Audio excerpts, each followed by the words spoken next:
Project is on autism, aka ASD, autism spectrum disorder. We already addressed this in the beginning of the year in Module 1, Chapter 1, about the history of the United States regarding disability rights. I would like to just really briefly just discuss it really quick. So through the 17th and 18th century, people with disabilities were seen as inferior and had to rely on others, and they were just seen as dependent and useless. So many people who had someone in their family or knew of someone with a disability kind of hid them away from society as it was frowned upon.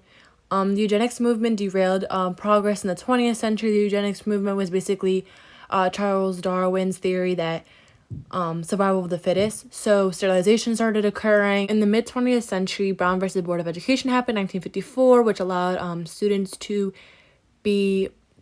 enter into school no matter their race, their gender, no matter if they were disabled or not.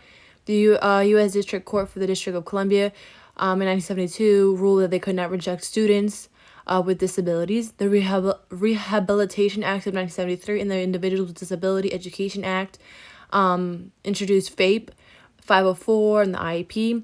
FAPE is free appropriate public education, which just allows everyone to have the same equal opportunities and same rights to have a free public education. 504 and IEP is like a type of plan that is placed for students with disabilities or deficits or challenges, or two different types. 504 is a little bit more broad.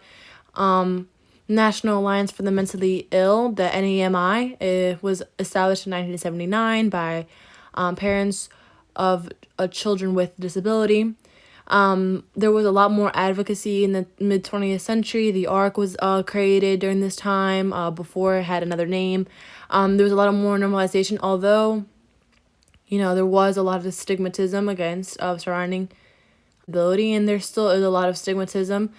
It started to become a little bit more normalized. People were just talking about it. People were, dealing with the issue head on, and kind of it's being more broadcast. Institutions that were neglecting and abusing people with disabilities or misdiagnosing them, as we saw in a video earlier in the year, were being exposed, which is extremely important. There was a lot more protests during the civil rights movement, 1950s to 1960s. Other groups and other organizations started making their own movements, such as the disabled. They made protests, as you can see in the picture, the black and white picture. 21st century, first ever Disability Pride Parade occurred in Chicago in 2004, and after that, many more followed. A bill passed teaching disability rights movement in the American education system.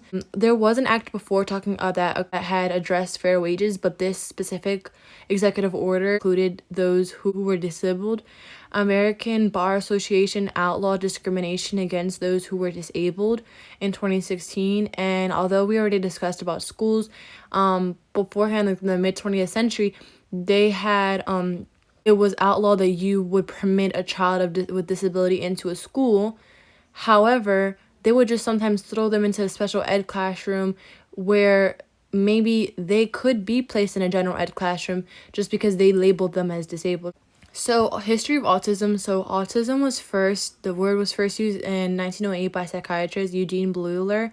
I just want to say before I continue, I am sorry if I say words or names wrong.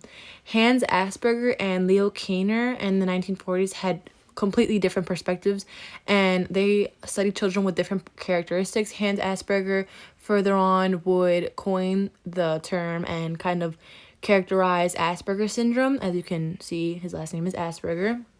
Bettelheim blamed mothers for being neglectful and had help from Kanner, and called these mothers refrigerator mothers. So this happened after World War II. Bernard Rimland published Infantile Autism, the Syndrome and Its Implications for Neural Theory of Behavior in 1964. Research would oppose Bettelheim's theory, and also Rimland just didn't think that Bettelheim theory was correct, and he was very much opposed as his child, autism was autistic. Association for Children with Learning Disabilities in 1964 was established and found.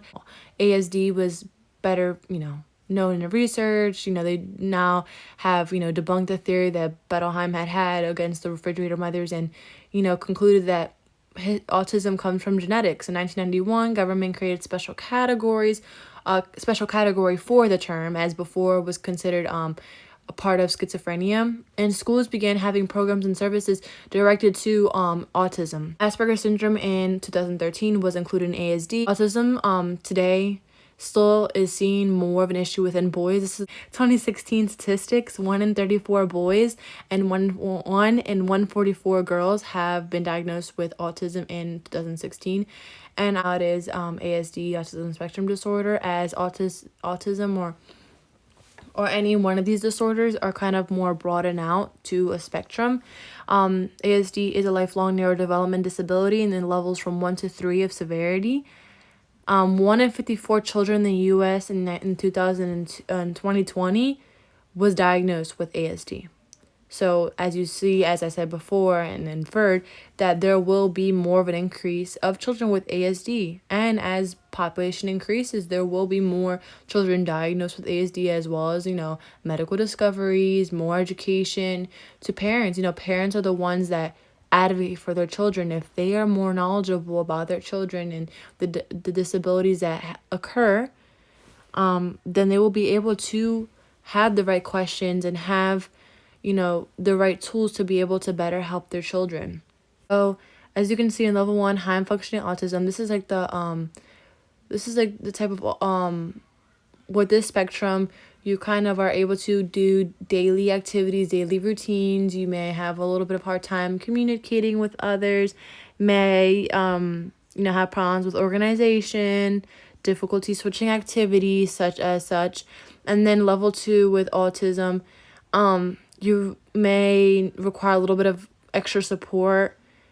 You may, have a hard time with social interactions, may not be able to continue, with the interaction, may have like a radical behavior at times, repetitive behaviors. And then the last is severe, where you definitely do need or require extra support or help, whether it be an aid. You have deficits with like social interactions, extremely, difficult at times, may, have a very negative coping mechanism, and such. So consider ASD is considered in the IED definition. ASD, the definition is pervasive development disorder, which affects children functioning and development. Children may need additional special services or special education, like I said before, and I will talk a little bit more later on. And this is very important. I want to very emphasize this. ASD can affect any race, gender, age, ethnicity, etc. It is not biased. It can affect anyone. Diagnosis in this disorder has increased, as you can see the statistics right there, that was from Autism Speaks. This is the quick characteristics of this disability. So difficulty in changing routine, repeat of the same phrase or word, issues with social skills. You may have a hard time or lack of ability to interact or communicate with others, may excel in one area more than other. One example could be math, is most at times for children that are on the spectrum is math. Sensory input, you may be sensitive to sight, smell, hearing, taste, or touch. Maybe become obsessive over an object, such as Barbie dolls, penguins, trains, etc. May not be aware of others' interest. So when you are communicating, if the other person talks about a topic that a child does not understand, a child with ASD does not understand or does not knowledgeable about, they may stay quiet or may kind of shut off. Girls specifically, like I said it before, try to fit in and hide the disorder, so that's why it's very hard sometimes to diagnose the disorder, diagnose them if they have the disorder. And very, very important, everyone is different. That's why it's on the spectrum. People can have different disability, different characteristics and symptoms. Characteristics or symptoms may be severe than others. Here's a video of Jackson. He is a child with ASD, and it's like a 2 or 3 minute video that I just want to show really quick. All the children in the room would be playing, and he would be off in the corner. Kids are running, they're playing with toys, and he had no interest in that. Jack had language early, but it was repetitive. He would just repeat what you said. We just kind of started noticing his behaviors more so that they weren't typical of the other children.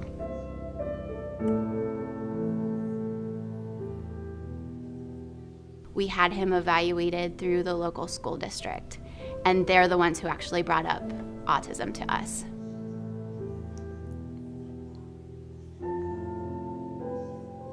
It was very hard. Both of us just weren't sure at that point, is this the right diagnosis? Is this not? It was a lot of fear, scared. There's not really like a website that says, hey, this is what you do when your son is diagnosed on the spectrum, and just do this and everything's gonna be okay.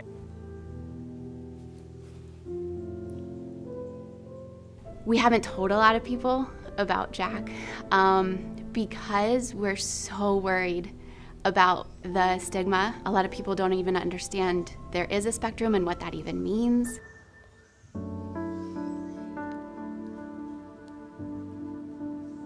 He is getting OT twice a week. He's getting speech once a week. On top of the fact that he goes to school, we're getting so much more language out of him now, just from the short amount of time. For 4 years old, he knows how to spell so many words already. He surprises me every week he comes home from school. He's the funniest kid I know. His sweetness just warms up a room and he makes everyone laugh. I want him to be happy, you know, no matter what he's doing. That's very important to Christopher and I, is for him to know that he can still do anything he wants to. Okay, so the effects due to the disorder and the treatments that we have of right now.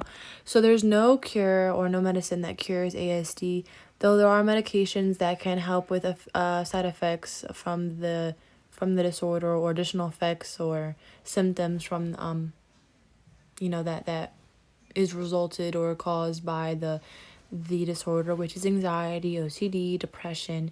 So therapies that can be introduced or used to help benefit the child or help the child with the challenges that occur due to the disability is speech therapy. Occupational is a therapy that shows day-to-day important things that the child needs to know. This is more for a child with a severe ASD.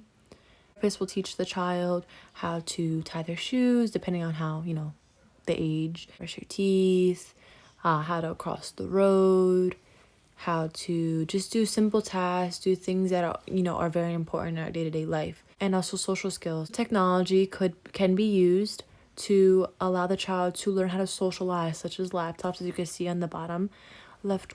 Early intervention programs, which is crucially important, especially with therapy. It is very crucial for a child to be diagnosed with autism as young as they can. And it's very crucial for them to be diagnosed at a young age, although there have been people who have been diagnosed way late in their life, 60s, 50s, 40s.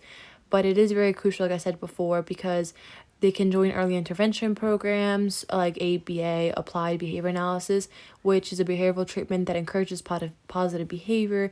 And you can join those therapies that will benefit some of them so they go around their challenges and deficits. So this is a video called Thinking Differently, and before I introduce it, this is just a quick picture of how autism affects the brain and autism in the brain. The video illustrates the difference of thinking, such as being able to see things from another point of view. It would be the point of society if we all knew the same thing, act the same way, did the same thing, had the same culture, had the same back.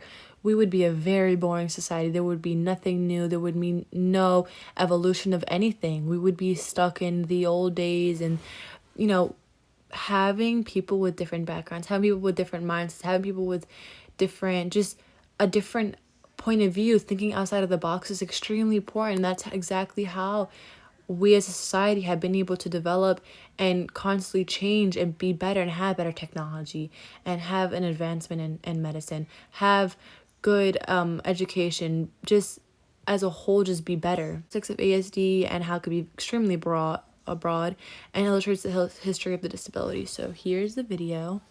I started my career in advertising. It was sort of on the heels of one of the most iconic campaigns in the ad game, which was the Think Different campaign that Apple put together. And it talked about there's certain people that bucked convention, that did things different from the way that things were done. And because of their approach and the way that they thought differently, they were able to make some profound and fundamental changes. We found out, or we began to suspect, that our older boy, who's now 5, has autism around when he was 2 years old. And I didn't really understand what it was.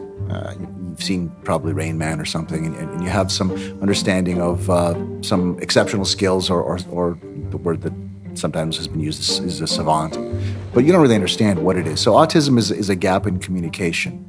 And people or individuals on the spectrum, they don't connect, they don't communicate, they don't necessarily see or hear what is being transmitted at them.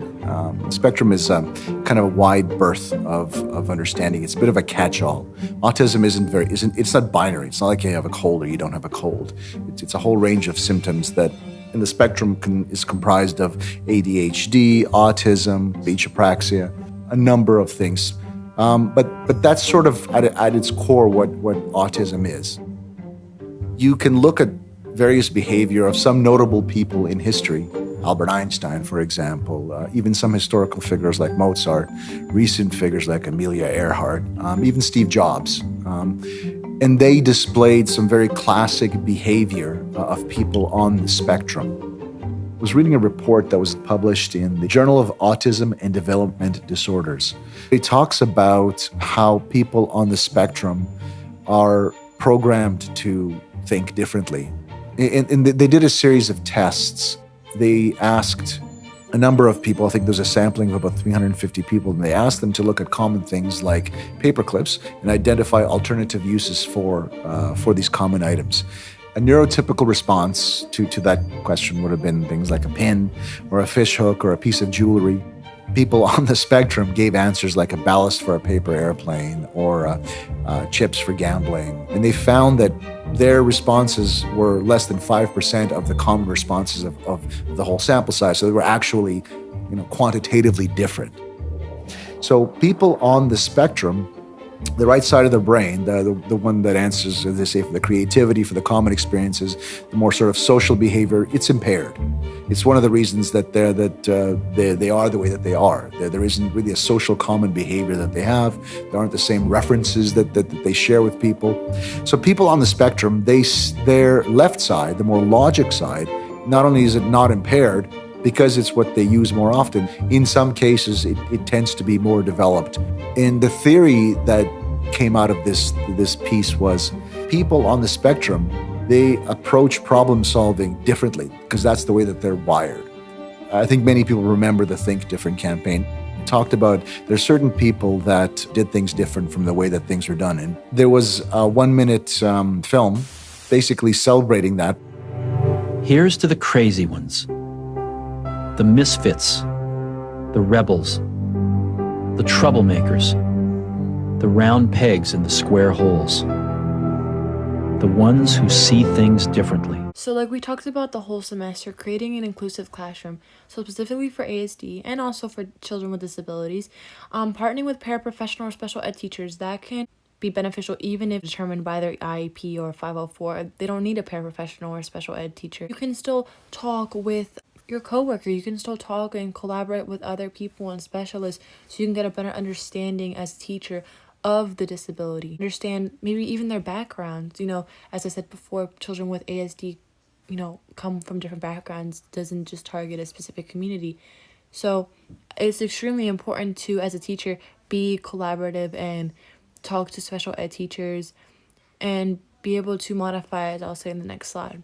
Not only are you educating yourself when you become aware of the children with disabilities in your classroom, but you make your students as aware as well. When you have a child with a disability in the classroom, in an inclusive classroom, the children in the classroom will pick up, everyone is different. Everyone has different upbringings. Everyone has challenges and deficits. Some a little bit more obvious than others. some can be physical, some can be mental, some can be behavioral disturbances. So it allows children to be more aware of their surroundings and normalize it. That's very important. Children are the future of our generation. So if we continue to normalize it and talk about it in classrooms and normalize it in classrooms, actually see a child with a disability not just being able to read it off an article or watch a video about it and being able to interact with them and being able to actually see it firsthand, people in society will be able to better understand and normalize disabilities in our society, if that makes sense. And hopefully with that and with inclusion in the classroom, we will be able to stop and stomp on that negative stigmatism surrounded around disabilities in general.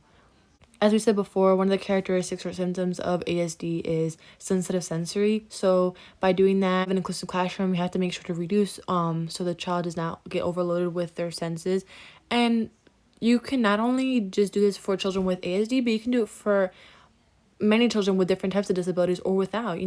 This can go along with a child who is hard of hearing. If you reduce the noises in the classroom, now they'll be able to better hear the lesson. If you reduce the noises in a classroom for a child with ADHD, now they will be able to better focus and be attentive to the classroom and the message the teacher is trying to give. If you reduce odors in general, no matter if the child has disabilities or not, the child will be able to be less distracted about the odors or the weird materials in the classroom, or too much light, not enough light, and be able to pay attention to the message and lesson. So that's extremely important. Utilizing multimedia, again, this cannot just be directed or useful for a child with a child on the spectrum. This can be useful for any child, no matter if they have a disability or not. So assistive technology can be used, smart boards, electronic materials or resources. Cooperative learning and seminars, another thing. You can have your child, you can have a whole group discussion, classroom discussion about a specific topic or lesson and get everyone's voices and get different perspectives. Again, children with ASD have different perspectives. Child with ASD can open up a different point of view of a story. It can allow for a lot of very interesting topics to be brought up. Cooperative learning is another example of how you can create an inclusive classroom, because if you create cooperative learning in a classroom, students are engaging with each other. They have to figure out one another's strengths and weaknesses and self-regulate their own selves to be able to complete an assignment. Although teachers are the ones that are supposed to guide and monitor and help a child with disabilities or without disabilities, also is also better to help one another than a child. They're on the same age. They understand the things that they may be going through that an adult might not understand, so they can be able to better connect with one another that an adult and a child may not be able to. Changing classroom, you can change your classroom. Like on the top you can see they are, I believe they're called yoga balls. They're sitting on them, have different types of seating. You could change your desk once in a while. Maybe you have one time rows, one time in a U shape. You can have in a circle. Appearance as well, changing up the classroom appearance, nothing having it too bold, too flashy. But also don't want to have it too bland either, that students don't feel comfortable, don't feel engaged in the classroom.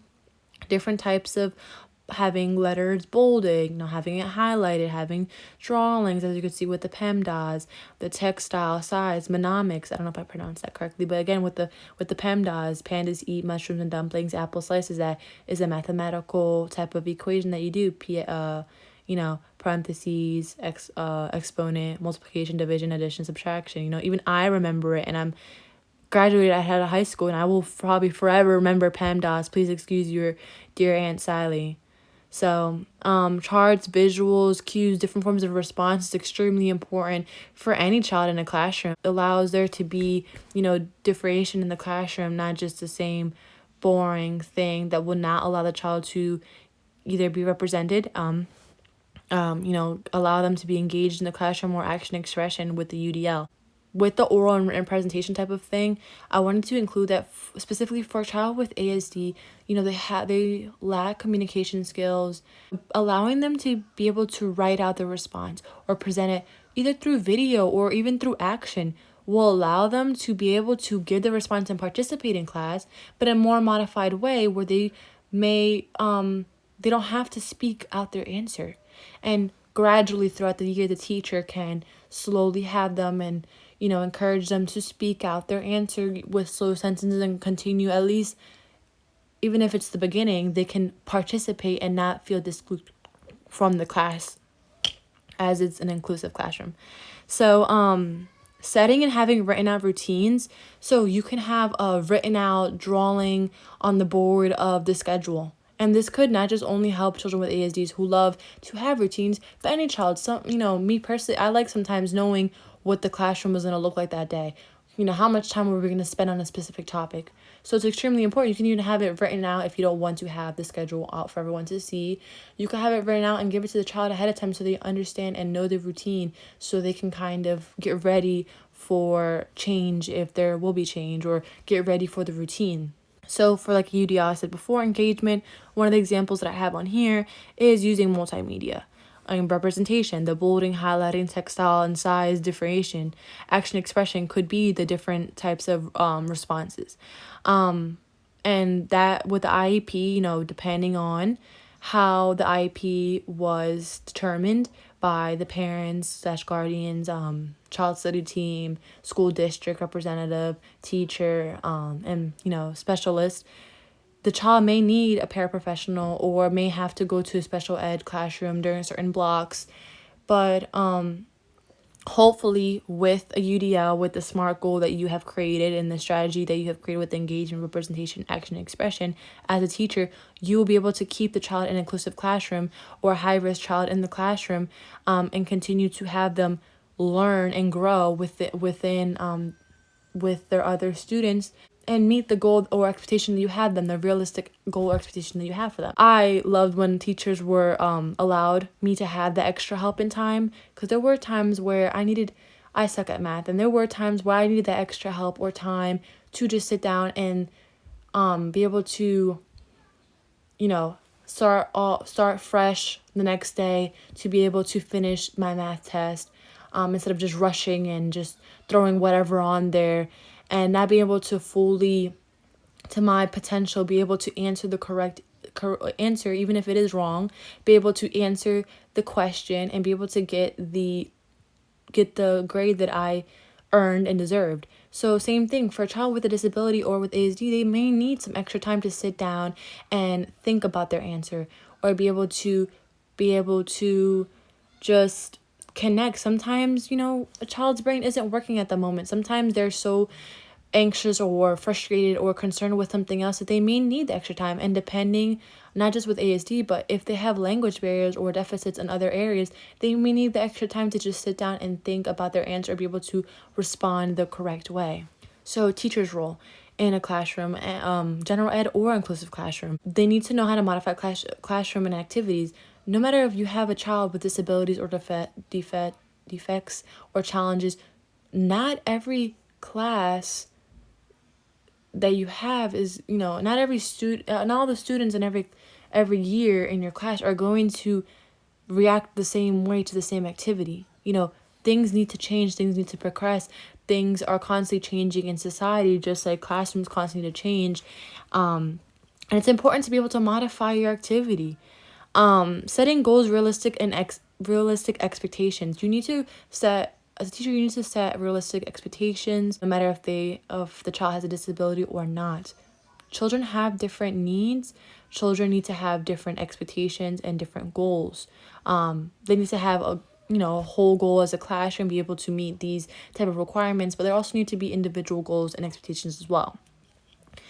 As a teacher, you need to learn how to guide and monitor. Obviously, you will be the model for your student. You will be the one kind of holding their hand in the beginning. But as, the years go by and as the time goes in the classroom, you need to step back and learn to be able to guide them without hovering them, and allow them to self-regulate, so they learn how to do that and know how they learn, and learn organization, learn time management skills, learn leadership skills.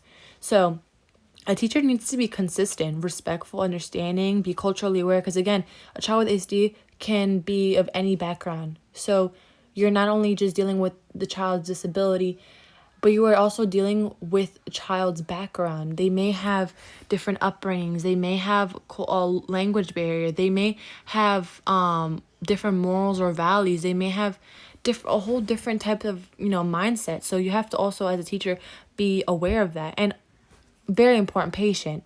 No matter if the child has disabilities or not, you have to be patient with children. They sometimes learn a little bit slower than others. They may need the extra time. They may have outbursts, and it's okay. We need to, as teachers, learn to just take a deep breath and just try to let go and not take it personally, as we've discussed in class, and try to work with the child as best as we can to our abilities. We as teachers are as our caregivers. When the parents aren't there, we are the ones that take care of the children and make sure that they are safe and they feel like they are in a welcome, comfortable, safe atmosphere. And we need to have a trustful and respectful student-teacher relationship, which can really impact the classroom as a whole. So ableism and current issues. So described by, I believe, the Fox, is the discrimination or prejudice against people who have disabilities. Even in current day America, there have been findings of people with disabilities pay less than minimum wage. One company specifically, Goodwill, has apparently been exploiting people with disabilities. They have put this face out that, oh, we accept people with disabilities, we hire people with disabilities, we are, disability friendly, but they have been apparently been exposed of paying people with disabilities less than minimum wage. There are less employment and learning opportunities even now in modern day. A lot of times people with disabilities will be, denied jobs just based upon their disabilities, even though there are laws that protect them. And learning opportunities too. They may not be able to receive the same resource opportunities based upon even in their community, depending on where they live, depending on if it's free or not, depending on their needs, depending on if the parents are there to help them or give them what they need as well. Urban and suburban communities have different programs and services. Depending on where you live, it may be the program services you have to pay for or are not as well put together. Easier accessibility with different disabilities. There's different things. If you are handicapped, they have the little buttons that you press and it opens the door for you. But there's many buildings that still don't have that, or they have very narrow hallways for people with people with wheelchairs to not be able to go through. If you are deaf, sometimes some videos, and even in classrooms, they would not have the captions for the person to be able to read. It may allow them to feel disconnected with the lessons. Services programs, special ed, and inclusive classrooms. Again, like I said before, there may not be as specific learning opportunities, but even with the specific inclusive classroom, even though there are a lot more progression towards inclusive classrooms and with children with disabilities being in them, there are still schools in a lot of districts that are still throwing aside children with disabilities and just placing them in special education classrooms unnecessarily because they don't want to deal with them, or because they don't know how to deal with them, and they are not equipped with the right material, or they have no funding. So that's another issue that is still occurring today in America in 2020. Institutions neglecting or abusing. As we said before earlier, with institutions, people with disabilities or ASD, they may be placed in an institution, and that institution is, neglecting them, not paying attention to them, not feeding them frequently. So summary and thoughts.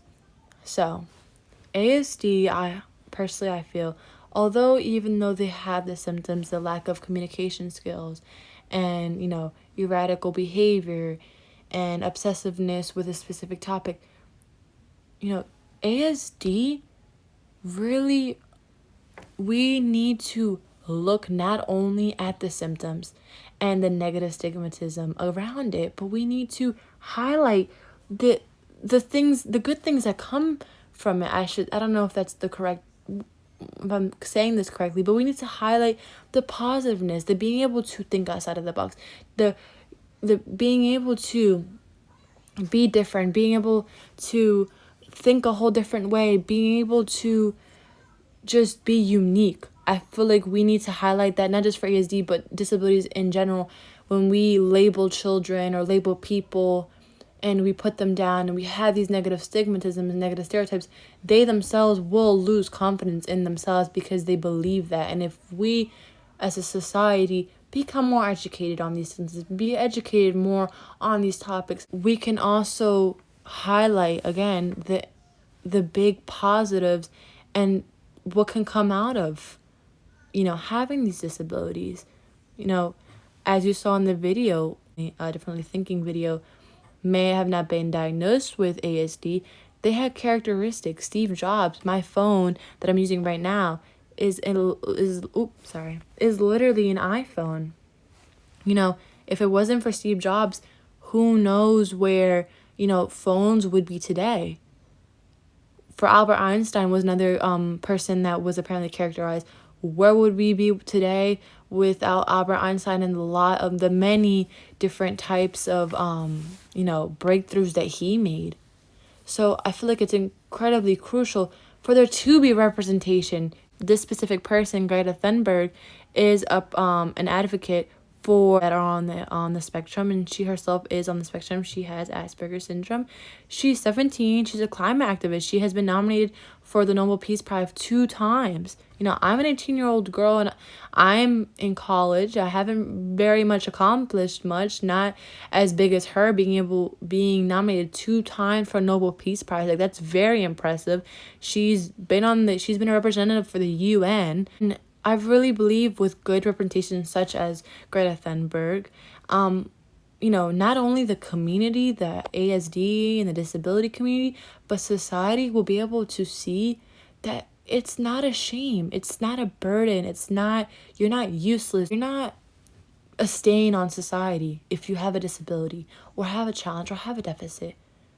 You can do anything you put your mind to. Just because you have your quirks or your flaws doesn't mean you are less than. Everyone has difference. And I feel like we as a society need to stop labeling people, and we need to see what they can be and who they are as people.